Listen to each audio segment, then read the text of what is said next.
Hello everybody and welcome back to another Our Life chapter. I am going to try to be consistent with my uploads of Our Life because I'm still in step 1 and I'm seriously just can't wait for the step 3 DLC to drop, and as soon as it does, I don't know if I'm gonna be filming that though because I want to continue my old game, you know, not Jamie's version of it, but like Sora's. The first time I played, I don't know. I oh my god, I don't know now. Anyways, I want to finish this before the DLC drops, so we're gonna get at it. This is going to be a library. Every year, the Sunset Bird Memorial Library held a summer reading program. Oh, this is loud. Your moms and Lizzie were big fans of it. Mom and Mommy because it encouraged reading, and Lizzie because she could win prizes. When it came to what you thought of having to read a bunch of books and then going to the library with a competitive Lizzie, you loved it, you didn't care, you hated it.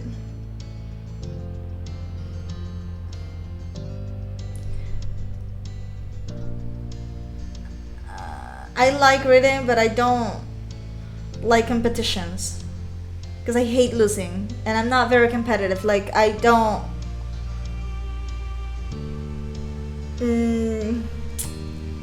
fight my best fight to win. I like winning, I hate losing, but I hate doing my best, if that makes any sense. I'm not gonna care. I like reading though. It was just something you did every year, you didn't question it much. When it was something you didn't care much about either way, you tended to just go along with your family. You and Lizzie went with Shiloh before, and this year you brought Cove too. His dad had been so over the moon about Cove being included that he'd driven all 4 of you. You had never been in Cove's dad's car before. It seemed a lot shinier than Mom's. After herding the group inside, Mr. Holden gave you all a wide wave with the arm that has a stingray on it. Have fun, kids. Mr. Holden is so handsome. He gets even more handsome, if you can believe that. Stay inside of the librarians. You hear? I wish I could watch you in action, but your poor old dad has to finish up some work. Though I'm sure that won't get in the way. Heck, I'd probably hold your kids back. There is pointedly no reply from his son over what was likely meant as only a joke. Cove's dad seems to deflate a bit. Cove is a bit of an asshole sometimes with his dad, and I don't like it. I'll swing around again when it's shindig, and when this shindig ends. Word. Yeah, you can go home now. He's got work to do. He's not going home. He's not having a nice life. He's working to give you a nice life, Cove. Oh, you don't have to throw me out the door. Your sister, already in full competition mode, cut him off. For once, Cove looked grateful she was there. We have to go find a table, Mr. Holden. You can talk to Cove after, when we win. Okay. See you in about an hour. Have fun. Did I say that already? My advanced age is really catching up to me now. He's like 20 something, right? He doesn't look over 30. I mean, he's a drawing, I know, but like... Bye, Dad. Bye, son. The 4 of you watched him shuffle out the library, glancing over his shoulder at Cove more than once. He's such a good dad. Bye, Mr. Holden. Thank you for bringing us. Thanks, Lizzie. I don't know what you're thanking me for. Are you cooping Shiloh? Ugh. Distracted, Cove was already glancing around the gigantic library. I want to explore. What? I said I want to go look around and see what's in there. But the quiz starts soon. That's why we came. That's why you came.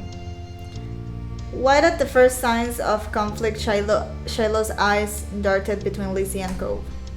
Then you can do it without me, right? You don't need a bunch of people. Didn't your dad say to stay with the librarians? You shouldn't go somewhere by yourself. Cove leveled an unimpressed stare at the both of them, then his eyes met yours. Why are you looking at her? Jamie is with us. Is she though? I'm definitely going with Cove again, I think, right? Jamie can come if she wants to. Cove's idea is more fun, yes.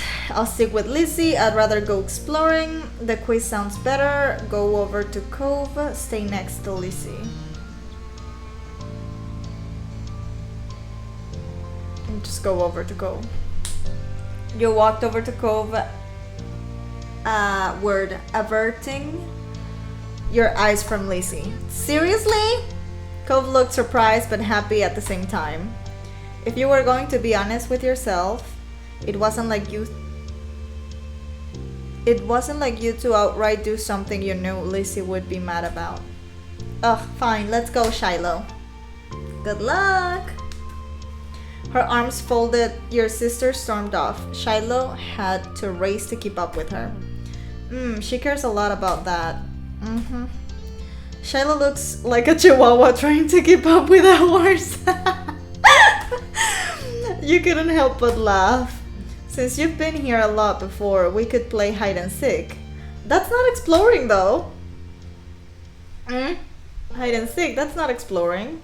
Yep, if I'm searching for you and you're searching for me, we'll really have to look at everything. Girl, if you wanted to explore alone, you could have just said so. Not send me somewhere else. Ugh. You weren't entirely sure how effective that would be, but couldn't say he was totally wrong. He is totally wrong. I'll hide first. This decision made, Cove took off toward the back of the library. You'd already agreed to play with him instead, so you covered your face and waited for 10 seconds. When you looked up again, he was nowhere to be seen. You glanced over toward the way he went. Cove hadn't had much time to hide, but he was already invisible. The place you decided to check was next to a Peter Pan poster, beside the fairy tale display, behind the solar system model. So of course the first time I played, I picked the Peter Pan poster because hello. But I don't know if you could see my shirt though. I am picking a different one today because I already know the answer of whatever happens here. So I'm gonna do the fairy tale display because I mean, Peter Pan's still a fairy tale, right? It's, you know, it's magic and shit. Near the older kids section, there was a display with a bunch of fancy looking books. They were old copies of old stories. Leaning over the Hans Christian Henderson's section, hand resting on the glass above, were The Little Mermaid and Thumbelina books there. You peered into a tiny corner. And there was Cove, seemingly lost in thought. See, he's not even playing. Like, oh, let's go explore. You can come if you want, and then send me somewhere else. Like, girl. You waved to get his attention. I didn't think you'd find me so fast. Nice one. Well, thanks. He shrugged. I'm a shrug too. It's just the truth. Your turn now. I'm gonna cover my eyes and count to 10. I promise I won't peek. While Cove had his eyes securely behind his palms, you went to go hide by the fire awareness station, near the stuffed animals, under the giant piece of fruit, by the outlaw poster in the fantasy section. We're there now. Oh no, we're in the fairy tale. Isn't it the same? Near the toddler books, near the stuffed animals, I guess. There was a place near the toddlers books with lots of lots of stuffed animals for kids to play with. A tiny section among the boxes of toys and beanbags was almost out of sight if you didn't check closely. It was the perfect place to blend in, and for a little while you did just that. He's not even looking for me! Oh my god, Cove, I'm gonna punch you in the face. Unfortunately, all those stuffed animals were also your downfall. As soon as you took a breath and leaned back, one of their press-to-talk sensors went off. Ugh. Oh dear, I'm late. I'm late for a very important date. I'm late for a... Is that like a Alice in Wonderland bunny? Word, like a super spy detective on the trail of a diabolical supervillain, which in this case was probably you. Cove was there as soon as the white rabbit started squeaking. Yes, it was the rabbit. Wow, that's loud. The sudden loud noise really had startled you, and it made you... Word? Grimace? Word.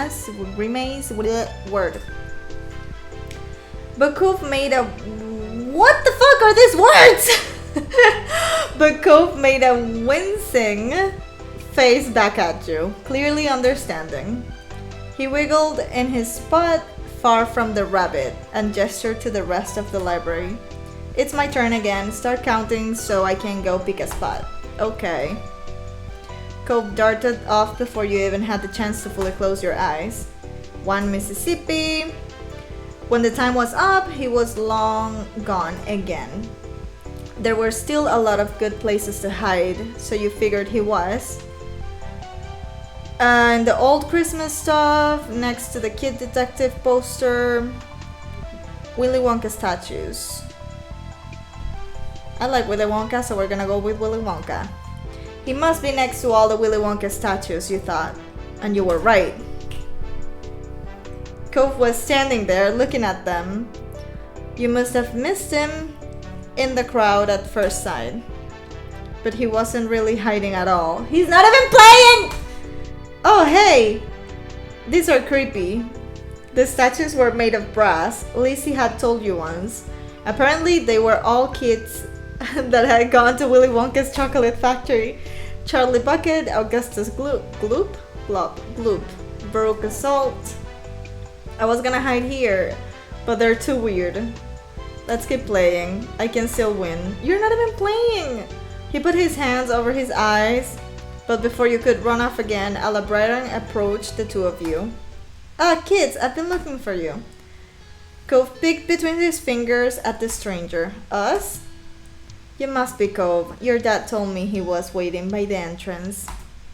Cove blinked, mouth opening like he was going to say something, then glanced down at his pink cast.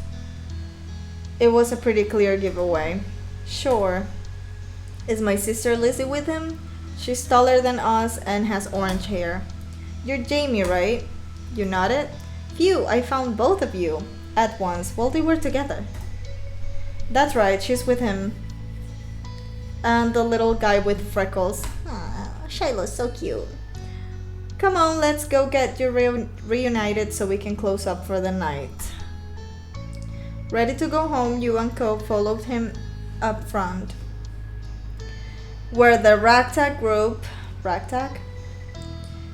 of family members and Shiloh were all waiting. There you are. Wait a minute, Shiloh is like family already. She was pouting. You could tell from all the way across the room, and it was only that much more obvious as you got closer. Did you win? We came in second. Hey gang, I thought you'd have been with them the whole time, Cove. I'm glad you didn't just go off by yourself at least. Cove glanced over at you and back up at his dad. Yeah. Me too. A broad smile spread over Mr. Holden's face. Even so, next time you should. Cove? Cove's dad glanced around slightly frantic, but Cove, just like always, had snuck off without thinking to say anything. He's such a nice dad. He's leaving. Cove's trying to be the first one to the car. With a sudden burst of speed, Lizzie darted off to the exit, still in Victor to be mode, even for something like a race to ride in the front seat. There was nothing else for the three of you to do except head after them, pretending the librarians hadn't noticed all the commotion. Though Lizzie had been victorious in claiming a window seat in the car, you could tell by her crossed arms and occasional pout that she still had not forgiven your betrayal. Get over it, girl. I'm not really happy with the game we played, though. Fucking Cove wasn't playing hard enough. If at all. Cove had sighed when he had to sit in the middle after Lizzie's shot past him. At the last second, but he cheered up some as you hopped in the back seat next to him. So Shiloh is up front? Did you say you came in second place? That's some good going. No, it's not. Word. She levied another glare at you over her shoulder. Ush, girl, get over it. Aha, sure. Striving to improve is good too. That makes Jamie the winner in your family.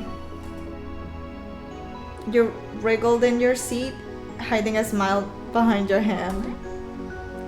What? Jamie kept finding me in our game. I lost. You weren't even hiding! We need a rematch. Hide and seek with just you two? That doesn't even count as winning. Why not? It's not special. There's no judges or prizes. You eyed the seat and you eyed the seat that she'd fought so hard to win. That wasn't much of a prize either. Dad? Yes? You could see Cove's dad's eyes in the rearview mirror, suddenly attentive to his son, at his son's call. We need a prize.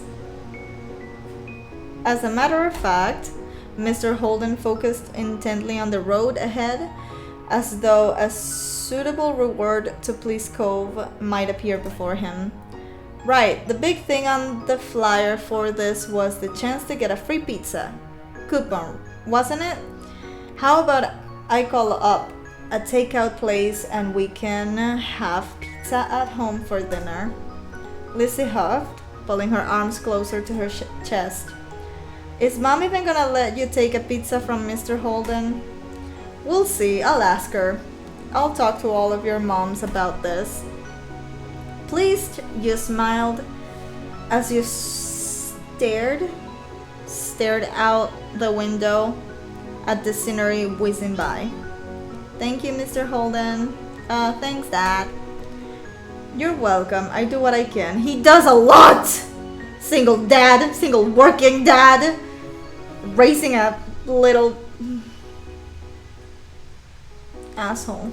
He is a little asshole. We love him. We do, but he's a little asshole. But you already should have but you really should have stuck with the group. The quiz would have been fun. That was the plan when I dropped you off. We stayed together and didn't leave the library. I'm glad for that. I am. Well, there's a lot of trouble you can get into even if you do have a buddy along for the ride. Just be careful next time. I worry about you, and I bet Jamie's parents wouldn't want her to run off unexpectedly either. Okay, son? Well, that's exactly what's gonna happen in a few chapters. Okay. That's my boy. Now, enough guff from your old dad. Let's decide what kind of toppings we're gonna get. Pepperoni! Sounds good. Anything else? And the conversation continued from there with debates on what was best to put on a pizza for the rest of the drive. Mr. Holden wanted anchovies, and the other three kids in the car had to band together to explain how gross they were. Listen, they're gross. I know that's like an acquired taste or whatever. I'm still a kid. I'm not acquiring that taste. The way Cove's that's laughed up in the front seat made you wonder if he was doing it on purpose. you'd had a fun day already, but closing it out with the promise of a free pizza after all and more time to hang out with Cove made it even sweeter. You are glad you decided not to do the quiz this time, and we're already getting curious about how things would play out next year. Oh, that was it? This was short. Should I play another one? Anyways, this was short. Yes, anchovies are gross. I love Cove, but we can all agree that if you've played the game, we can all agree that he's a little bit of an asshole sometimes, especially to his dad. I know he's going through a divorce and everything, and like he misses his mom. His mom is fucking awesome and beautiful. We'll get to that. He's just a kid going through his parents' divorce and shit, and he's got issues and whatever. And I think this is a part of growing up, isn't it? Cause I'm agreeing with the dad. Like, I'm 100% with the dad. He's so nice. He does everything to please Cove. He works hard. He's always there for him. Ugh. Anyways, thank you for playing this chapter with me, and I will see you in my next video or chapter or whatever you're here for. I am Peter Pan, I'll never be a man if you never wanna grow. Take my hand, I'll take you to Neverland. I am Peter Pan, I'll never be a man if you never wanna grow. Take my hand, I'll take you to